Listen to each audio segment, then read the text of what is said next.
Oi pessoal! No vídeo de hoje eu vim falar sobre um tema que me perguntam muito, principalmente nos plantões, onde a gente encontra o pessoal ali pro internato, ou o pessoal agora que acabou de formar me manda mensagem. Então, assim, como é a realidade médica assim que a gente forma? Os plantões, os locais de plantões, como que funciona a rotina, qual é o melhor lugar para a gente trabalhar às vezes para ter uma rotina de estudos ao mesmo tempo, né? Quais são esses perfis de emprego que a gente tem à disposição assim que forma? Meu nome é Joyce, eu sou médica e eu vou falar sobre isso com vocês agora. Então, pessoal, assim, a maior dúvida, né, que tem é quando a gente tá para formar ali e você não sabe se você ainda tem confiança para enfrentar, né, os tipos de plantões que existem, né?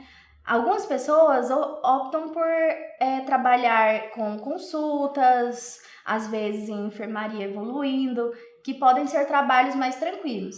E outros, para ter mais tempo para estudo, fazem plantões na emergência, né? A gente tem à disposição alguns tipos de trabalho, né? Às vezes, alguns não tão acessíveis, outros sim, que, por exemplo, é as unidades de pronto atendimento ou os CAIS, que acabam acolhendo mais os recém-formados. E também tem os hospitais grandes, né, os terciários, que às vezes podem ter a oportunidade de se trabalhar num primeiro momento ou não. Na questão das unidades de pronto atendimento, tem uma grande diferença entre, às vezes, a capital, a região metropolitana e os interiores, né? A realidade aqui da nossa região, muitas vezes, é que no interior você vai fazer o plantão sozinho, porque às vezes a cidade é pequena. Isso, às vezes, pode gerar um pouco de insegurança, porque você não vai ter mais ninguém ali para tirar dúvida naquele momento de aflição, né? Ou às vezes, a distância ali da capital, se tiver um paciente muito grave, a dificuldade de encaminhar, tem outros problemas. Já na capital, o fluxo é muito mais alto mesmo. E aí você vai ter dificuldade porque o pessoal pede para ser atendido rápido os pacientes e muitas vezes você não consegue prestar o atendimento necessário para aquela quantidade de pessoas que chega na porta. A questão é, onde eu vou trabalhar primeiro? Qual o lugar que vai combinar mais com o meu perfil de médico assim que eu formo, né? Então, assim, isso vai de pessoa para pessoa. Tem pessoa que gosta de emergência, às vezes durante o internato fez o eletivo, se preparou melhor para isso, né? Eu, por exemplo, eu já tinha uma ideia, né, de que acaba que quando a gente forma, a gente precisa trabalhar, o local mais comum de trabalho é com a medicina de emergência. Então eu tentei focar tanto no internato quanto nos meus estudos para sair mais preparada para atuar nessas áreas, né? Fiz curso voltado para isso.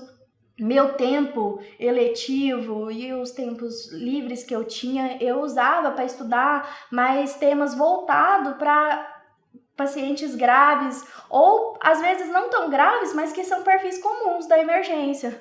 Por exemplo, nefrolitíase, TU, né, infecção do trato urinário, também como manejar o paciente grave com, às vezes, choque séptico, às vezes como manejar também uma parada cardiorrespiratória, que isso é de fundamental importância, né? Primeira coisa, antes de formar, né, eu já recomendo assim, ou assim que se forma, para ter aquela memória fresca já do curso, é interessante você fazer o ACLS, por exemplo, né, que ele te ensina a dar um suporte, né, nessas questões das emergências clínicas, né. Tem o BLS, que é muito básico, é basicamente o que o ACLS ensina, mas de uma maneira bem mais simples. Ele não vai te ajudar muito na parte clínica, né, no pronto atendimento. E tem o ATLS e o PAUS.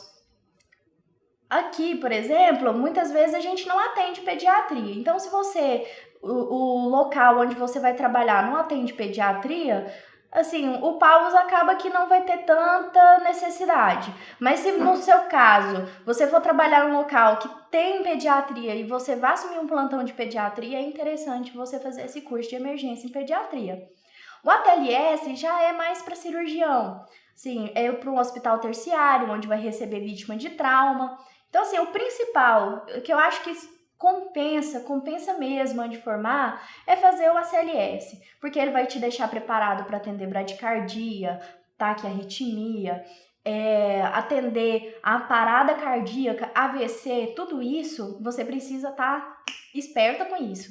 Não pode deixar pensar na hora que a emergência chega, né? É claro que no início a gente tem dificuldade, isso é normal, né? Chega, e aí, doutora, o que eu faço agora? Qual que é a droga que eu uso para entubar?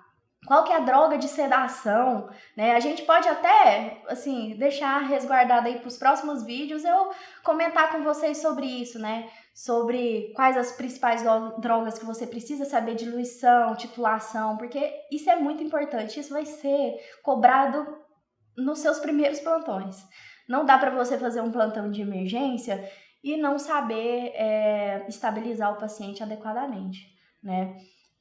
Agora, voltando um pouquinho nessa questão assim do local de trabalho, tem que tomar muito cuidado com o local onde você vai aceitar trabalhar. Às vezes, assim, se for possível, se você não tiver conhecimento, às vezes fez faculdade em outro estado, tá vindo para um estado novo, não sabe ainda onde vai trabalhar, às vezes compensa você pedir para acompanhar alguém, ir lá conhecer pessoalmente, porque a realidade é outra quando entra. Às vezes a gente tem uma visão do lugar, a forma de trabalho, e na realidade a prática é uma coisa totalmente diferente, né? Nas unidades de pronto atendimento, por exemplo, às vezes pode faltar muito insumo, às vezes falta coisa básica, como antibiótico, às vezes você vai ter muita dificuldade de fazer um diagnóstico, porque às vezes você fica ali em dúvida, mas você não tem exames, não tem coisas adequadas para fazer o diagnóstico. Então, assim, tem que aprender a fazer regulação, referência, fazer adequadamente a IH, né? Que é para pedir vaga para os hospitais terciários. Agora, outra realidade totalmente diferente é quando você vai trabalhar no hospital terciário, que tem tomografia, que tem os especialistas que já atendem lá. Então, lá você vai desenvolver um trabalho diferente. Você já vai ter os exames, vai poder conversar com o paciente adequadamente e pedir o parecer dos médicos especialistas. Por exemplo, chega um paciente com dor lombar intensa, incólica, refere hematúria, né?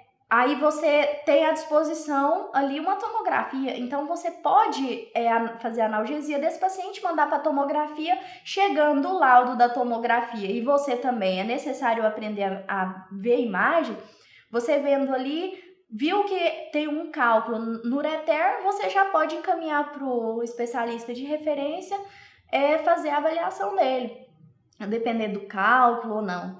Agora, na UBS, tudo vai ser guiado pelo sintoma, basicamente. Então, o paciente tem uma dor típica de cálculo, então você já faz uma história voltada para isso, vai tentar encaminhar para o médico de referência e lá eles vão solicitar ou não a tomografia. Então, são dois tipos de trabalho diferentes. Assim, em questão à remuneração, tem sido muito parecido. Os dois locais têm oferecido o mesmo valor, basicamente. Às vezes no CAIS oferece um pouco menos, mas às vezes o esforço e o tipo de trabalho ali que faz a diferença, entende? Por exemplo, no CAIS você vai atender um fluxo muito maior, né? E às vezes tem umas complexidades bem baixas, né? O paciente ali só com dor de cabeça, alguns sintomas mais simples e às vezes vão chegar coisas mais graves. Enquanto que no hospital terciário, muitas vezes você vai ter um paciente muito mais grave para você estabilizar, quadros bem mais graves que você vai ter que atuar, mas é um fluxo menor de pacientes. Então, assim, vai depender da sua qualificação, da sua tranquilidade em relação a esse tipo de paciente. Então, tem que estudar bem isso. Eu espero que eu tenha conseguido sanar algumas dúvidas de vocês e é isso aí. Podem deixar aqui nos comentários algumas dúvidas que vocês tiverem, que nos próximos vídeos eu vou tentar gravar e explicar com mais tranquilidade isso para vocês, tá certo? Até mais, tchau!